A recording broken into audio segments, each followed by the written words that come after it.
नमस्कार, सवितास किचनमध्ये सर्वांचं मनपूर्वक स्वागत। तर आज आपण आपल्या रेसिपीला सुरुवात करूया। तर आज आपल्याला ओल्या नारळापासून नारळाच्या वड्या कशा बनवायच्या ते पाहायचं आहे। त्यासाठी मी इथे 2 नारळ फोडून घेतलेले आहेत, ते स्वच्छ करून धुवून घेतलेले आहेत आणि आता याचे आपल्याला आणखी बारीक तुकडे करून ते मिक्सरमध्ये फिरून घ्यायचं आहे। त्या नारळाचा आपल्याला चव करून घ्यायचा आहे। पहा, इथे मी मिक्सरमध्ये याचा चव करून घेतलेला आहे। आता हा चव आपल्याला ह्या वाटीच्या साहाय्याने मोजून घ्यायचा आहे। तर हे मोजण्याचं कारण असं की जेवढा हा चव भरेल तेवढीच आपल्याला इथे साखर वापरायची आहे। तर इथे आता ह्या वाटीच्या साहाय्याने मी हा चव मोजलेला आहे, तर तो 2 वाट्या भरलेला आहे। म्हणजे आपल्याला इथे 2 वाट्या साखर वापरायची आहे। आता आपण वड्या बनवायला सुरुवात करूया। तर सर्वप्रथम कढईमध्ये 2 चमचे तूप मी इथे गरम करून घेणार आहे। तुम्ही तुमच्या आवश्यकतेनुसार तूप वापरू शकता। तर तूप टाकण्याचं कारण असं की जेव्हा आपण हा चव टाकू तेव्हा तो कढईला चिटकत नाही, त्यामुळे तूप टाकणं गरजेचं आहे। तर हे तूप आता चांगलं गरम करून घ्यायचं आहे आणि तूप गरम झाल्यावर आपण जो नारळाचा चव करून घेतलेला आहे तो आता या कढईमध्ये आपल्याला परतून घ्यायचा आहे। पहा, आता इथे मी सर्व नारळाचा चव कढईमध्ये या तुपामध्ये टाकलेला आहे। या नारळामधलं पाणी जोपर्यंत पूर्ण कमी होत नाही किंवा हा पूर्ण कोरडा होत नाही तोपर्यंत आपल्याला हा छान असा परतून घ्यायचा आहे। पहा, तुपामुळे छान असा वासही सुटलेला आहे। अतिशय छान ह्या वड्या लागतात, तुम्ही नक्की करून पहा।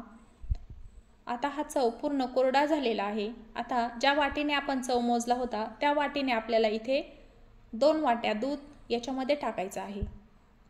दुधामुळे वडीला एक मऊसूतपणा येतो, खुसखुशीतपणा येतो। आता हे दूध पूर्ण आपल्याला आटवून घ्यायचं आहे आणि ते आपल्याला हलवत राहायचं आहे। पूर्ण आपलं लक्ष, कॉन्सन्ट्रेशन या कढईमध्ये किंवा या वड्यांवर असलं पाहिजे। आता इथे विलायची पावडर मी बारीक करून घेणार आहे। तर पहा, याच्यातलं दूध आता आटत आहे। तर हे पूर्ण दूध आपल्याला आटून घ्यायचं आहे। कमी गॅसवर हे दूध आटत आहे तोपर्यंत आपण विलायची बारीक करून घेऊया। विलायची बारीक करण्यासाठी मी इथे विलायची आणि त्याच्यामध्ये थोडीशी साखर टाकलेली आहे। साखरेमुळे ती विलायची पटकन बारीक होते।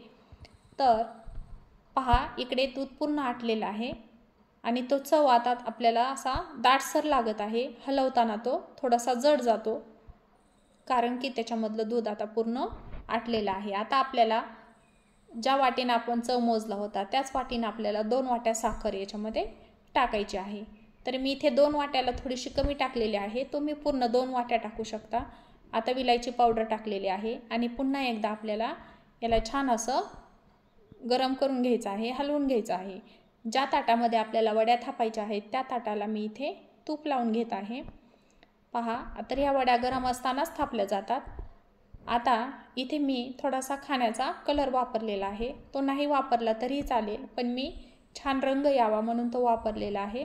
आता गॅस बंद केलेला आहे आणि गरम असतानाच आपल्याला हे पूर्ण मिश्रण या ताटामध्ये पसरवून घ्यायचं आहे। पाण्याचा थोडासा हलकासा हात लावून गरम असतानाच ह्या वड्या छान अशा थापून घ्यायच्या आहेत आणि ह्या तुम्ही 1-1.5 तासांनी किंवा लगेच 5-10 मिनिटांनी जरी ह्या कट केल्या सुरीच्या साहाय्याने तरी चालतील। अतिशय खुसखुशीत 1 महिनाभर टिकणाऱ्या अशा मऊसूत अशा ह्या वड्या तयार होतात। तुम्ही ही रेसिपी नक्की ट्राय करा आणि केल्यानंतर मला कमेंट करून नक्की कळवा की तुम्ही ह्या कशा पद्धतीने केल्या आणि त्या कशा झाल्या। तर मैत्रिणींनो, पुन्हा भेटूया अशाच एका नवीन व्हिडिओसह। तोपर्यंत हॅपी कुकिंग। बाय बाय, धन्यवाद।